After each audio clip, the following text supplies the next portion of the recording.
Russian President Vladimir Putin has declared martial law in 4 regions of Ukraine. It illegally annexed. Russian forces are experiencing significant setbacks.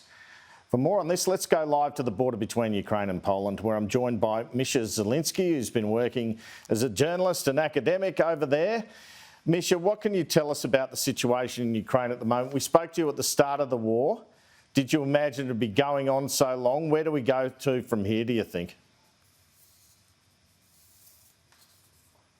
Well, I think when the war began, most people gave the Ukrainians about 24 hours in terms of resisting the Russian army. So here we are, I think, on day 237, and the Ukrainians aren't just resisting the Russian army, they're beating the Russian army right around the country in the northeast and also increasingly in the south around Kherson, the Black Sea port city. Internally in Ukraine right now, the mood is determined, it's stoic. There's a lot of anger and hostility towards to the Russians and what you've seen over the last week in terms of attacks into civilian areas in major cities like Kyiv, where I just left. But overall, there's increasing confidence. And why wouldn't there be confidence? They're winning. How concerned are you about nuclear or chemical attacks by Putin?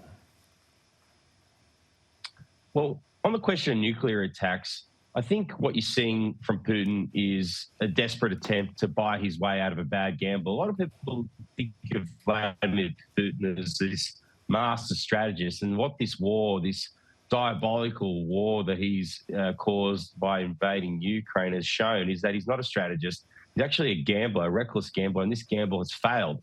He hoped he could knock over Ukraine in 24 hours, as I was saying. Increasingly, it's become a complete quagmire and humiliation for him and his armies. And so by threatening nuclear weapons, he's actually hoping that the West will essentially fold in this gamble of his and stop sending weapons. Now, Ukrainians are winning the war, but the only way they can win the war, Andrew, is through the supply of weapons and aid from NATO allies and also countries like Australia. So he's hoping that he says, look, if you guys don't stop sending weapons, I'm going to nuke everybody. And at that point, he's hoping to get his way out of what is increasingly becoming a disaster for him on the ground. Misha Zelinsky, thanks so much for your time. Thanks, Andrew.